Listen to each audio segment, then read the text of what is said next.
Welcome back दोस्तों। आज की मूवी का नाम है जीवी, जिसका मतलब है इंटेलिजेंट, और एक तमिल लैंग्वेज मूवी है जो 2019 में रिलीज हुई। उसी तरह एक थ्रिलर मूवी है। अब मूवी के बारे में बात करें तो इस मूवी का कॉन्सेप्ट बहुत ही अलग है। इनका कहना है कि ये मूवी इंडिया की पहली ट्रायंगल स्टोरी बेस्ड मूवी है। ट्रायंगल लव स्टोरी नहीं, ट्रायंगल मूवी। और उसी तरह इस मूवी के क्लाइमैक्स में एक बहुत बड़ा ट्विस्ट और सस्पेंस रिवील होता है, और इसे देख के भाई साहब मेरे मुंह से एक ही बात आई, इसकी जात कान न मारूं। तो समरी देकर मैं इस मूवी का स्पॉइलर देना नहीं चाहता, प्लीज आप इस वीडियो को पूरा देखना जरूर। तो चलिए बिना टाइम के लेट्स स्टार्ट। और उससे पहले लुटा दो प्यार, फॉलो इंस्टाग्राम। मूवी की शुरुआत में ही एक बंदे को दिखाया जाता है और उसका नाम है सर्वानंद, जो फिलहाल चेन्नई में है। और सर्वानंद हम व्यूअर्स को अपने फ्लैशबैक के बारे में बताने लगता है कि 1 साल पहले जब सर्वानंद अपने गाँव में था तो ये ऐशो आराम की जिंदगी जी रहा था। सर्वानंद के घर में इसकी बड़ी बहन, इसका फादर और उसकी माँ रहती है। सर्वानंद थोड़ी बहुत पढ़ाई कर चुका होता है, लेकिन ये जॉब करे बगैर सारा दिन अपने दोस्तों के साथ घूमता रहता, लड़ाई झगड़ा करता रहता। लेकिन सर्वानंद को एक बहुत ही अच्छी आदत होती है और वो है बुक्स रीडिंग। और उसी तरह सर्वानंद के कैरेक्टर के बारे में बात करें तो ये बहुत ही इंटेलिजेंट बंदा होता है, मतलब लोगों से एक कदम आगे का सोचता है। एक दिन सर्वानंद अपने घर के पीछे जब सिगरेट पी रहा होता है, ये चीज इसका फादर देख लेता है और उसका फादर सर्वानंद से कहने लगता है, तुम्हारी जिंदगी तुम्हारे हाथों में है बेटा। मतलब इस तरह का पॉजिटिव थॉट रखने वाला होता है सर्वानंद का फादर। सर्वानंद के ऊपर ना कोई जिम्मेदारी डालता, ना कोई काम बोलता। लेकिन एक दिन जब सर्वानंद और उसका फादर खाना खा रहे होते हैं तो सर्वानंद की माँ सर्वानंद को बहुत गालियाँ देती रहती है कि वो दिन भर घर में रहता है, कुछ काम वाम नहीं करता। सर्वानंद का फादर सर्वानंद को बताने लगता है, आजकल मेरी तबीयत कुछ ठीक नहीं है बेटा, आगे तुम्हारी मर्जी। तो खैर सर्वानंद की माँ सर्वानंद को बहुत डांटने के बाद ये चेन्नई आता है जॉब करने के लिए। यहाँ आए हुए सर्वानंद को 1 साल बीत चुका होता है। 1 साल के अंदर ना जाने पता नहीं कितने जॉब्स इसने किया है। कभी वॉचमैन बना, कभी पेट्रोल पंप पर वर्क किया, और फाइनली सर्वानंद एक जूस की दुकान में काम करने लगा। और इस जॉब को ना छोड़ने के इसके पास 2 रीजंस है। एक है इसका चहेता फ्रेंड जिसका नाम है मनी, जो उसी होटल में चाय बनाने का काम करता रहता है। और दूसरी वजह है इसके शॉप के सामने ही एक और शॉप होती है और उस शॉप में इसकी गर्लफ्रेंड काम करती है और उस बंदी का नाम है आनंदी। पिछले 2 दिन से आनंदी अपना शॉप ओपन नहीं किया। उसी तरह सर्वानंद आनंदी को कॉल करते रहता है, लेकिन उसका फोन नहीं लग रहा होता। सीन फिर से फ्लैशबैक में जाने लगता है और इसी बंदी का नाम है आनंदी। सर्वानंद आनंदी से बहुत प्यार करता है और एक दिन वो प्रपोज भी कर देता है। आनंदी इसके प्यार को कबूल कर लेती है।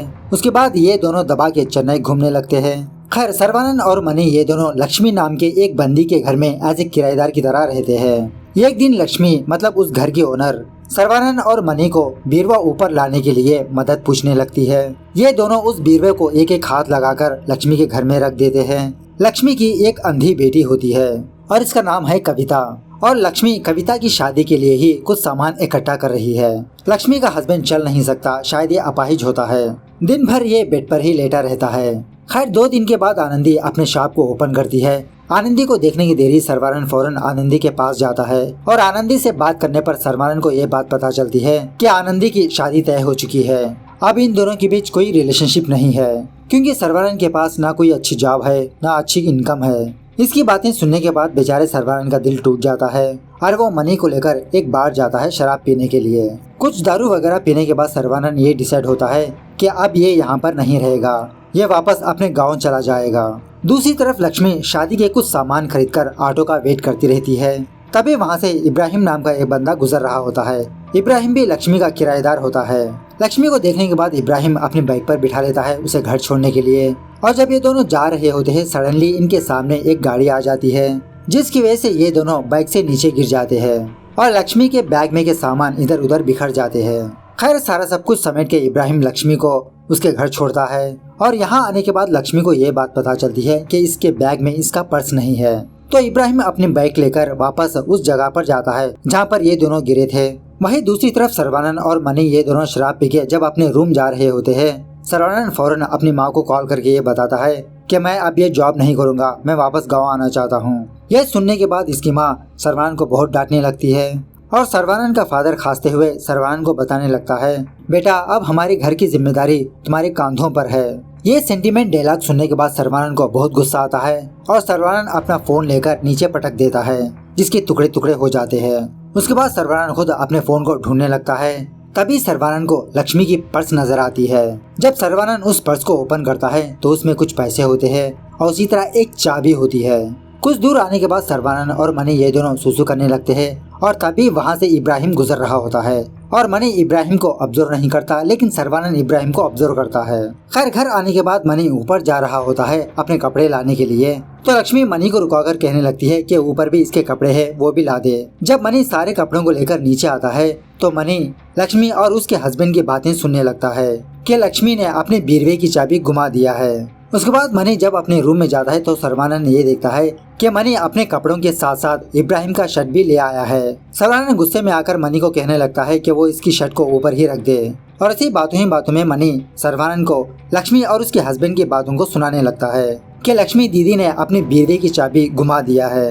ये सुनने के बाद सर्वानंद अपने जेब से उस चाबी को निकालता है और सर्वानंद को अभी कंफर्मेशन नहीं होती कि ये चाबी लक्ष्मी की ही है। थोड़ी देर सोचने के बाद सर्वानंद को वो बात याद आती है जब ये दोनों सुसु कर रहे थे तो इब्राहिम इनके पीछे से गुजरा था। शायद वो चाबी लेने के लिए ही वहाँ पर गया है। अगर ये चाबी लक्ष्मी की ही है तो सर्वानंद लक्ष्मी के गहनों को चुराने का प्लान करता है और उसी तरह सर्वानंद इब्राहिम को फंसाने का भी प्लान करता है। अब चूंकि इन दोनों के पास इब्राहिम की शर्ट है तो सर्वानंद इब्राहिम के शर्ट में का एक बटन और थोड़ा कपड़ा फाड़ देता है ताकि वो सबूत के तौर पर वहाँ पर रखे और पुलिस का ध्यान इन पर न आए। अब यहाँ पर सवाल ये पैदा होता है, अगर सर्वानंद ने उन गहनों को चुरा लिया तो वो कहाँ पर रखेगा। सर्वानंद मनी को बताने लगता है कि ये उन गहनों को बस स्टैंड के किसी लॉकर में रख देगा और कुछ दिन बाद वो उनकी जगह चेंज कर देगा ताकि पुलिस को इन पर शक ना हो। सर्वानंद का पूरा प्लान सुनने के बाद मनी को कुछ ठीक नहीं लगता, लेकिन सर्वानंद मनी को समझाने लगता है कि ऐसी चांस जिंदगी में एक बार आती है और हमें इस चांस को यूज कर लेना चाहिए।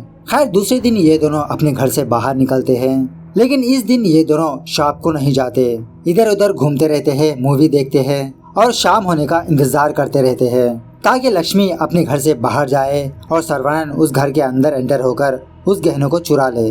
और तभी सर्वानंद की घर से सर्वानंद को कॉल आता है और सर्वानंद की माँ रोते हुए सर्वानंद को बताने लगती है कि तुम्हारी बहन किसी के साथ भाग गई है और वो न्यूज सुनने के बाद तुम्हारे पापा को हार्ट अटैक आया है। मैं तुम्हारे पापा को हॉस्पिटल ले जा रही हूँ, तुम फौरन गाँव आ जाओ बेटा। यह सुनने के बाद सर्वानंद अपने बैग पैक कर लेता है अपने गाँव जाने के लिए और तभी उसी वक्त लक्ष्मी और उसकी बेटी कुछ लोग मंदिर जा रहे होते हैं पूजा पाठ के लिए।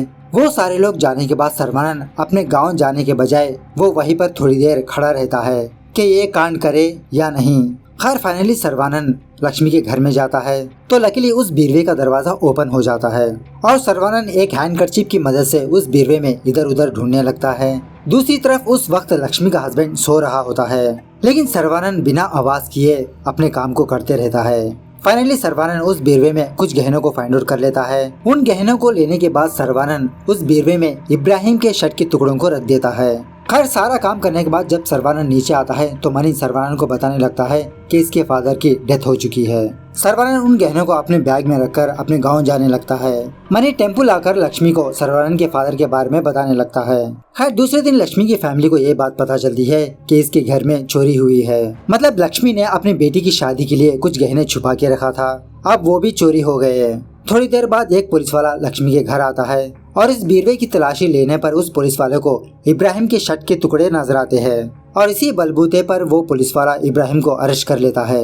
दूसरी तरफ सर्वानंद अपने घर जाता है अपने फादर का अंतिम संस्कार करने के लिए। तभी वहाँ पर अपने बाप को देखने के लिए सर्वानंद की बड़ी बहन आती है। सर्वानंद की माँ इसे अंदर आने नहीं देती, लेकिन सर्वानंद अपनी माँ को समझाते हुए अपनी बहन को घर के अंदर लाता है। इस तरफ वो पुलिस वाला मनी को पुलिस स्टेशन बुलाता है और उसके फ्रेंड के बारे में पूछने लगता है, मतलब सर्वानंद के बारे में। सर्वानंद के बारे में जानने के बाद वो पुलिस वाला अपने एक आदमी को सर्वानंद के घर भेजता है, ये कंफर्म करने के लिए कि सच में सर्वानंद का फादर मरा है या नहीं।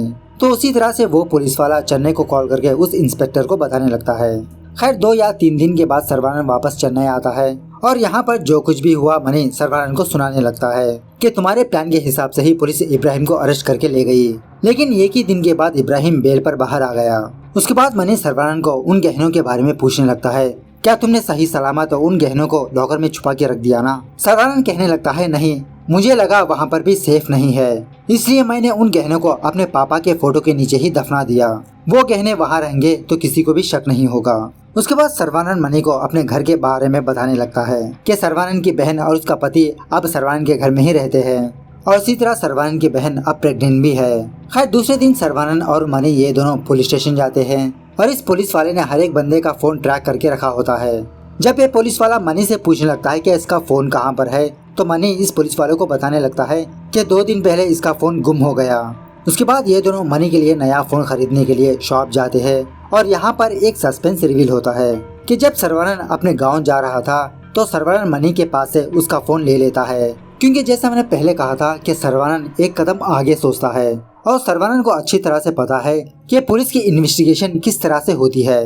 तो पुलिस को भटकाने के लिए सर्वानंद मनी का फोन लेता है, उसे हर हमेशा ऑन रखता है और ये क्या 2 बार अपने ही फोन को कॉल करते रहता है। और एक दिन पहले सर्वानंद मनी के फोन को कहीं पर फेंक देता है, क्योंकि मनी बहुत डरपोक बंदा होता है और हो सकता है मनी डर कर अपना सारा सच उस पुलिस वाले को बता दे, इसीलिए सर्वानंद ने ये काम किया। खैर अब यहाँ से असली कहानी शुरू होती है। उसी दिन रात लक्ष्मी सर्वानंद को अपने घर बुलाती है और सर्वानंद को अपने बारे में बताने लगती है कि लक्ष्मी की लव मैरिज हुई थी, ये अपने घर से भाग करके अपने पति से शादी कर लिया। लक्ष्मी के बारे में सुनने के बाद लक्ष्मी का फादर हार्ट अटैक से मर जाता है। उसके बाद लक्ष्मी के भाई ने लक्ष्मी को सहारा दिया, अपने घर में वापस बुला लिया, तब जाके लक्ष्मी और उसकी फैमिली सेटल हुई है। लक्ष्मी की कहानी सुनने के बाद सर्वानंद को अपनी कहानी के बारे में याद आने लगता है, मतलब इसकी जिंदगी में भी ठीक ऐसा ही हुआ है। उसके बाद लक्ष्मी सर्वानंद को बताने लगती है कि मेरा भाई फिलहाल सिंगापुर में रहता है, वो कल चेन्नई आ जाएगा। अगर वो तुम लोगों से कुछ पूछताछ किया तो प्लीज बुरा मत मानना। खैर दूसरे दिन जब सर्वानंद अपनी दुकान जाता है तो एक टकला बंदा हर हमेशा सर्वानंद की दुकान के पास आता रहता है और मूवी के दरमियान में हमें यह बात पता चलती है कि ये बंदा एक स्पाई होता है, मतलब पुलिस इन्फॉर्मर। और सर्वानंद अपने बचाव में इस बंदे को कुछ सवाल पूछने लगता है। पहले सर्वानंद इस बंदे से ये कहने लगता है कि हमारे लैंडलेडी के घर में चोरी हुई है, अगर पुलिस इस केस को सॉल्व नहीं कर पाई तो किस तरह से सॉल्व कर सकती है।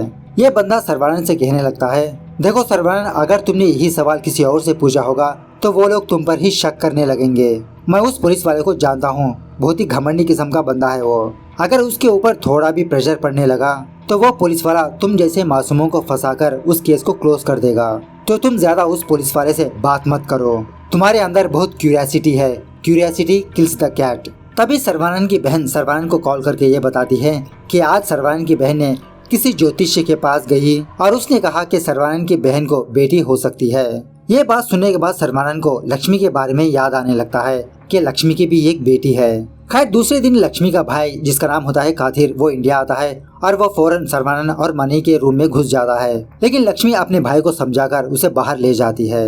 और उसी दिन जब सर्वानंद और मनी ये दोनों अपने शॉप जा रहे होते हैं तो इनका शॉप का ओनर इनको फोन करके ये बताता है कि आज दुकान बंद रखो। तभी वहाँ पर बस स्टैंड पर आनंदी आती है, सर्वानंद को देखती है और सर्वानंद से कहने लगती है कि सर्वानंद, मेरी शादी टूट गई है, जिससे मेरी शादी होने वाली थी वो बंदा किसी और लड़की से प्यार करता था। अब मुझे समझ में आया कि प्यार का मतलब क्या है। लेकिन सर्वानंद आनंदी को कुछ ज्यादा भाव नहीं देता, वो उसे इग्नोर कर देता है। उसी दिन रात काथिर इन दोनों को अपने घर बुलाता है, इन दोनों से माफी मांगने लगता है क्योंकि आज सुबह ये बिना सोचे समझे इन पर टूट पड़ा। दूसरे दिन जब ये कांस्टेबल मनी को पुलिस स्टेशन ले जा रहा होता है, ये चीज सर्वानंद देख लेता है। तो सर्वानंद के दिमाग में एक प्लान आता है। वो दोनों पुलिस स्टेशन पहुंचने के पहले सर्वानंद पुलिस स्टेशन जाता है और इस पुलिस वाले से एक झूठी कंप्लेंट करने लगता है कि सर्वानंद कुछ दिनों तक एक बंदे को देखा था जो हर वक्त लक्ष्मी की घर की तरफ देखता रहता था, लेकिन अब वो नजर नहीं आ रहा। और इसी तरह वो पुलिस वाला लक्ष्मी के घर में जितने भी किराएदार होते हैं वो उनके घरों को पुलिस वालों को भेज के उनके घरों में तलाशी करते रहता है। तो ऑफकोर्स वो पुलिस वाले मनी के घर जाते हैं, उसकी तलाशी लेने लगते हैं। उसी तरह सर्वानंद के घर भी जाते हैं, लेकिन इन पुलिस वालों को कुछ भी हाथ नहीं लगता। और तभी वहाँ पर लक्ष्मी आती है और उस पुलिस वाले को डांटते हुए उन सारे लोगों को रिहा करवाने लगती है। उसके बाद सर्वानंद उस इन्फॉर्मर के पास जाता है और उसे एक झूठ कहने लगता है कि वो पुलिस वाला सर्वानंद और मनी को जबरदस्ती कर रहा है इस जुर्म को कबूल करने के लिए। ये सुनने के बाद ये बंदा सर्वानंद से कहने लगता है, अगर उस पुलिस वाले ने तुम पर ज्यादा जुर्म उठाया तो मुझे इन्फॉर्म करो, बाद में क्या करना है मैं तुम्हें बताऊंगा। उसके बाद सर्वानंद और मनी ये दोनों किसी होटल के पास आकर चाय पी रहे होते हैं और तभी वहाँ पर एक जर्नलिस्ट आता है और इसका नाम है सतीश। और सतीश भी लक्ष्मी का किराएदार होता है। सतीश को देखने के बाद सर्वानंद के दिमाग में एक और आइडिया आता है और सर्वानंद इससे कहने लगता है कि उस पुलिस वाले ने इन पर जबरदस्ती कर रहा है। इन पर चोरी का झूठा इल्जाम लगा रहा है। अब सतीश ठहरा एक रिपोर्टर, इसके पास स्पाई कैमरा तो जरूर होता है। सर्वानंद और मनी की सारी बातें वो रिकॉर्ड कर लेता है और तभी सतीश अपने चैनल पे जाकर उस पुलिस वाले की धज्जियां उड़ाने लगता है। ये देखकर सर्वानंद और मनी ये दोनों बहुत खुश होते हैं। मतलब इन दोनों ने बेवजह उस पुलिस वाले को फंसा दिया। खैर उसी दिन रात काथिर इन दोनों को लेकर किसी बार में जाता है शराब वगैरह पीने के लिए और मनी को देखकर काथिर को अपना एक दोस्त याद आता है और उसका नाम है कुमार। कुमार और काथिर ये दोनों भी सेम इन दोनों की तरह ही रहते थे और इसी बातों ही बातों में काथिर कुमार का एड्रेस बताने लगता है, उसका गाँव का एड्रेस बताने लगता है। दूसरे दिन सर्वानंद मनी से कहने लगता है कि मुझे मेरे फादर के फंक्शन पर घर जाना होगा और हाँ, मैंने एक सुनार से बात की है, वो उन गहनों को लेने के लिए रेडी है। यह सुनने के बाद मनी बहुत खुश होता है, लेकिन सर्वानंद अपने गांव जाने के बजाय वो कुमार के गांव जाता है, कुमार के घर जाता है। कुछ लोगों से पूछताछ करने पर सर्वानंद को ये बात पता चलती है कि आज से 25 साल पहले काथिर और कुमार ये दोनों किसी जमींदार के पास काम कर रहे थे। उस जमींदार के घर में कुछ चोरी हो गया और पुलिस वाले ने शक के बलबूते पर काथिर और कुमार को पुलिस स्टेशन ले गए और कुछ पूछताछ करने पर सर्वानंद को उस जमींदार के बारे में पता चलता है। सर्वानंद उस जमींदार के पास जाता है और ये जमींदार सर्वानंद को बताने लगता है ये तो 25 साल पुरानी बात है। उस वक्त बेवजह पुलिस वालों ने मेरे घर के एक सर्वेंट को अरेस्ट करके ले गए। मुझे नहीं लगता वो चोरी उसने किया। और तभी सर्वानंद को उस घर में एक जबरदस्त चीज नजर आती है। ये देखकर इसके तो होश उड़ जाते हैं। उसके बाद सर्वानंद अपने गांव जाता है और मौका देखकर सर्वानंद अपने घर से उन गहनों को निकाल लेता है। खैर 2 या 3 दिन के बाद सर्वानंद फिर से चेन्नई आता है। सर्वानंद को देखने के बाद मनी उन गहनों के बारे में पूछने लगता है, क्या तुमने उन गहनों को बेच दिया? तो सर्वानंद मनी को एक थ्योरी के बारे में समझाने लगता है, कोइंसिडेंस थ्योरी। और इस थ्योरी को सर्वानंद ने किसी बुक में पढ़ा था। मतलब एक ही इंसिडेंट उस खानदान में बार बार होते रहते हैं जब तक के उस साइकिल को तोड़ ना दे। मतलब जो सर्वानंद ने काम किया वही काम 25 साल पहले काथिर और कुमार ने किया। काथिर की बहन भी घर से भाग गई थी। उसके बाद काथिर ने अपने बहन को सपोर्ट किया। सेम सर्वानंद भी यही काम किया। और यहाँ पर हमें ये बात पता चलती है कि सर्वानंद ने उस जमींदार के घर में अपने माँ बाप की फोटो देखी थी। मतलब वो जमींदार इसका नाना है और 25 साल पहले काथिर और कुमार ने ही सर्वानंद के नाना के घर में चोरी की थी और वो इल्जाम किसी और पे डाल दिया। जब सर्वानंद अपने घर आकर अपने माँ से अपने नाना के बारे में पूछने लगता है तब जाके सर्वानंद की माँ सर्वानंद को इसके नाना के बारे में बताने लगती है कि ये लोग बहुत पैसे वाले थे, लेकिन कुछ लड़ाई होने की वजह से सर्वानंद का नाना सर्वानंद की माँ और पापा को अपने घर से निकाल देता है। खैर ये सारा सब कुछ सुनने के बाद मनी को बिल्कुल भी यकीन नहीं होता। मनी सर्वानंद की बातों पर हंसने लगता है और फिर से मनी सर्वानंद को उन गहनों के बारे में पूछने लगता है। तो सर्वानंद मनी से कहने लगता है कि मैंने अपने पहले प्लान के हिसाब से उन गहनों को बस स्टैंड के लॉकर में छुपा के रख दिया है। जब सुबह होती है तो सर्वानंद ये देखता है कि इसके बगल में मनी नहीं है और सर्वानंद फौरन अपना पर्स ओपन करके उस लॉकर का रिसिप्ट ढूंढने लगता है तो वो रिसिप्ट इसकी पर्स में नहीं होती। उसके बाद मनी को कॉल करने लगता है लेकिन मनी का फोन नॉट रीचेबल होता है और तभी सर्वानंद को लक्ष्मी की चीखने की आवाज सुनाई देने लगती है। जब सर्वानंद ऊपर जाता है तो सर्वानंद ये देखता है कि कविता ने अपने हाथ की नस काट ली है। सर्वानंद फौरन कविता को हॉस्पिटल पहुंचाता है और इस चैन को ब्रेक करने के लिए सर्वानंद को एक आइडिया आता है। वो लक्ष्मी से कहने लगता है कि सर्वानंद कविता से शादी कर लेगा। सर्वानंद को कोई दहेज वगैरह नहीं चाहिए। ये जानने के बाद लक्ष्मी फौरन अपने भाई को कॉल करती है लेकिन इसका भाई लक्ष्मी को डांटने लगता है और इसी दरमियान में सर्वानंद लक्ष्मी के पास से फोन खींच के काथिर को अपने नाना के बारे में बताने लगता है कि इसका नाना कौन है और उसके घर में क्या हुआ। यह सुनने के बाद काथिर के होश उड़ जाते हैं और वो इस शादी के लिए मान जाता है। खैर जब सर्वानंद वापस रूम में आता है तो रूम में मनी बैठा होता है और सर्वानंद मनी को डांटने लगता है और इसी बातों ही बातों में मनी उस बैग को ओपन करता है तो उसमें गहने ही नहीं होते। मतलब सर्वानंद ने इसी बैग में गहने रखे थे और इस बैग को लॉकर में रख दिया था और इन्हीं गहनों को वापस लाने के लिए मनी लॉकर के पास गया था, लेकिन अब इस बैग में गहने नहीं है। यह देखकर मनी सर्वानंद पर शक करने लगता है। इस तरह से इन दोनों के बीच हाथापाई होती है।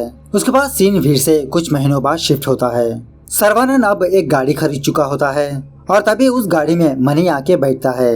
सर्वानंद मनी को देखकर सामने की सीट में आने के लिए कहता है और यहाँ पर हमें कुछ बातें पता चलती है कि सर्वानंद की बहन को एक अच्छी खासी बेटी पैदा होती है और उसी तरह सर्वानंद कविता से शादी कर चुका होता है।